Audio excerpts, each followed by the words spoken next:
When the bough breaks. The devil you didn't see coming. 1. The crying tree.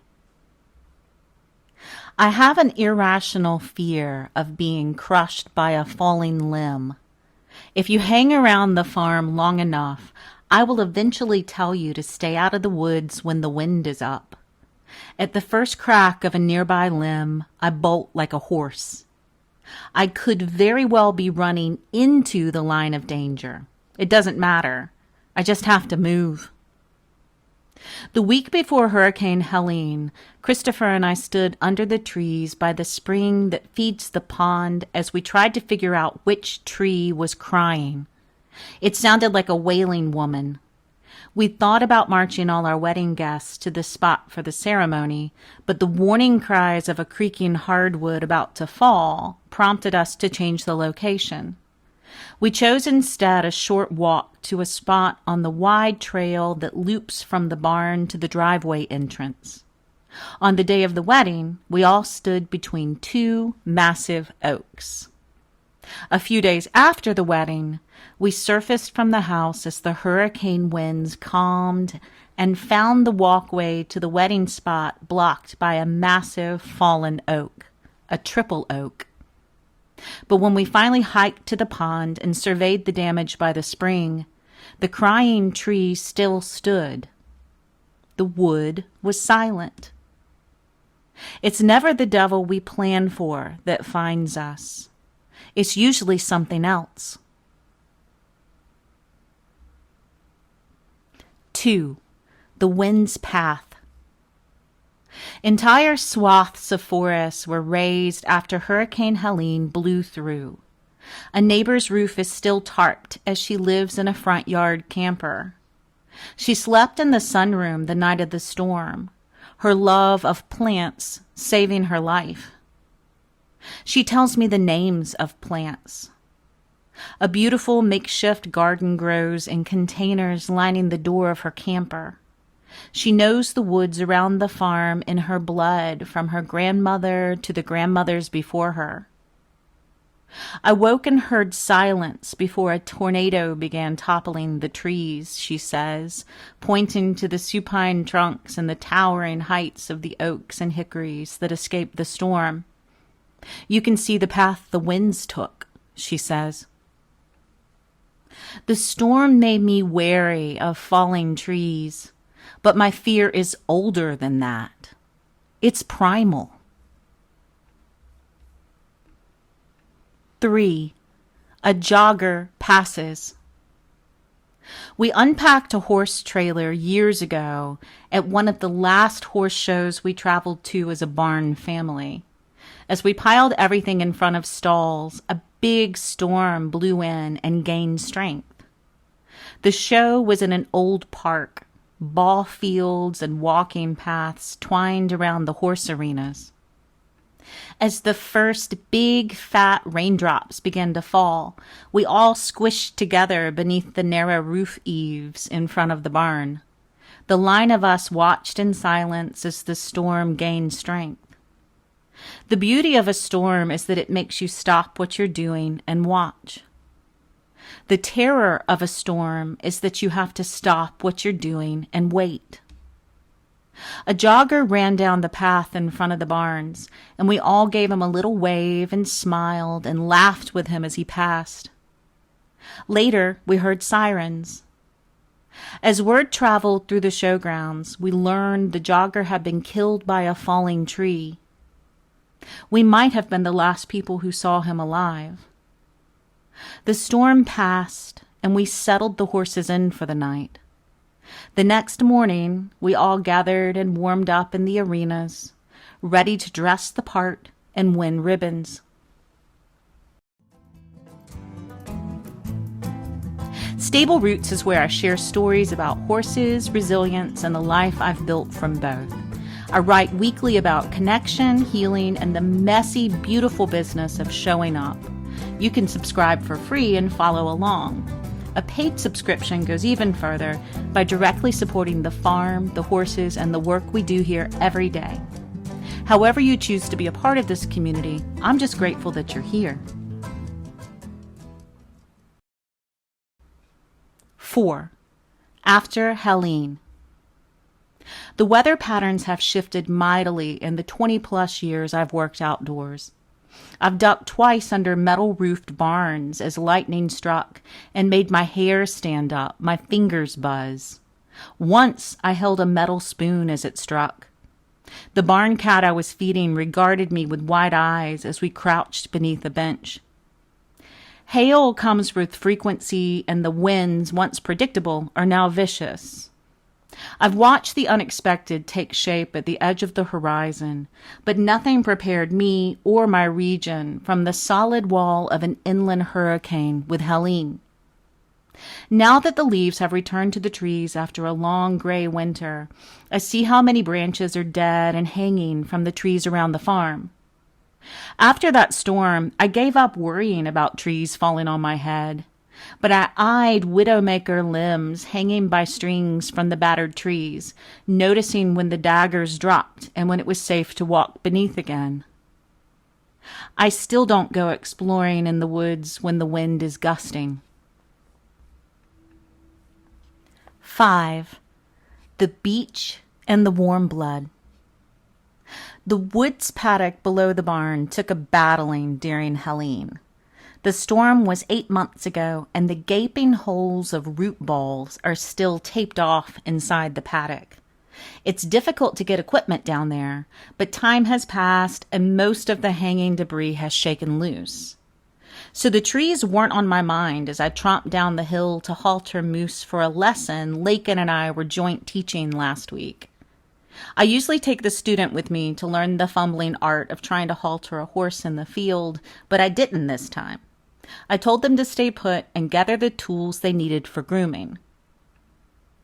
I tripped down the long path that Christopher has slowly engineered into order beside the compost heap that holds the rich black loam of my life.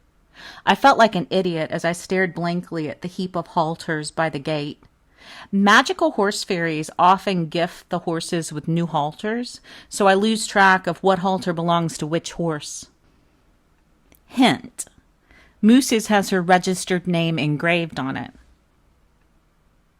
If Moose were a human, all of her friends would call her Mama or Coach. When I introduce new people to her, I tell them how she's the mother of the herd and keeps watch over the barn from her post beneath the giant beech tree. She is stillness in motion. She is a grounded mountain of watchfulness. She suffers no fools. Moose is a Dutch warm blood with an illustrious past. She came to us during the pandemic and settled in immediately, getting to work like a nurse. She brought me back as the world went mad and helped me realize that there would be an after COVID. She's huge and beautiful and strong, and she'll bite you if you ever need to get over yourself. She gives me 2 passes when I'm obsessing over the latch on her door, making sure it's closed before she snaps. That's enough. Trust your eyes, little human. But she's still a horse, and horses are programmed to run from danger. Moose's favorite pastime is spooking randomly in corners just to make sure we're paying attention. In the lower paddock, I took a long walk around the giant fallen oaks we've fenced off to keep the horses from falling into the caverns made by their uprooting. I found Moose standing beneath her beech tree. I marveled at the smooth, massive width of the tree trunk and the sculpted lines of Moose's muscles and back. 2 parallel landscapes. I stood on my tiptoes beneath her head as she lowered her nose to dress herself with her halter. I was just about to buckle the leather behind her ears when the air boomed out in a distinctive crack, the sound of a limb breaking high above us. The day was beautiful and quiet and mild, an easy spring day with no wind, not even a little breeze. The sky was clear. It hadn't rained in a while. And yet, despite the blanket of my precautions, something way high above us was about to fall. It's not the devil that we prepare for that gets us. It's the one we never saw coming. Moose's body braced beneath my hands at the sound of the crack. I braced as the other 2 horses in the field went crazy around us. My arms were looped around Moose's neck. We had nowhere to go. She and I stayed there, caught in a still frame, as a massive bough of the beech tree tore itself loose and dropped to the ground not 10 feet from where we stood. The average length of a 16.5 hand warm blood like Moose is roughly 6 feet from shoulder to rump, to put this into perspective. There wasn't much between me, her, and the falling branch. Moose never moved. I didn't move. I was attached to her like one of those little fish that follow sharks around and munch off of their gills. I finished buckling her halter and tried to summon some faux bravado. "Are you okay?" Sammy called from the gate of a nearby paddock. She had been turning her horse out as the branch fell. "Fine, I'm fine," I called back. My hands shook as I unlatched the gate. Moose's ears were upright, searching for more threats. Back up the hill with Moose beside me, she didn't once dive to eat the delicious, rich grass that frames the path. She and I arrived back to the barn with a new lease on life. "The old rules no longer apply," I announced. "We've stared death in the face, and we've come back changed." 6. The lottery or the well. I write to you today as a new person. The old rules no longer apply. I've spent most of my life thinking that my constant vigilance meant I was safe, that if I kept being careful enough, I could bargain with the wild. But there isn't a name for the weight of something ancient giving way. Sometimes you stand inside the center of something that should have undone you, and nothing happens at all. You live. I get up from my desk where I stare at the trees and transcribe writings from my notebook, and I realize that the house is empty. There's no one inside, and there's no one on the porch. Curious, I go outside, and I see Christopher coming toward me from the woods path that's cleared now from the storm. "I heard a big limb fall after your mother walked out with the dog," he says. "Can you find them?" Mom and the border collie set off into the woods for their daily walk. The retired barn cats that flock the porch sat up and watched where they went, always in tune, always vigilant, and waiting for them to return. We scan the woods along the path and don't see a sign of a fallen tree or a trace of a person or a dog. My worry fluctuates like an old-school electrical meter until much later, and then I see them coming toward me down the driveway. "You should have seen this limb that fell down beside us," my mother says. Christopher stands with me and he thinks about this for a moment. Then he says to me, "Next week you need to write about winning the lottery." I think I'll write about water instead, and the fountain of youth that flows from the well at the barn. It was Lakin's idea for me to write about this, how the horses come here and drink deep and feel at peace, and their coats begin to shine from a glow that comes from deep within them.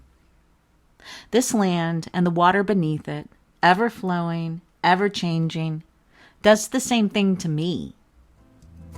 We cannot separate ourselves from the elements, no matter how hard we try.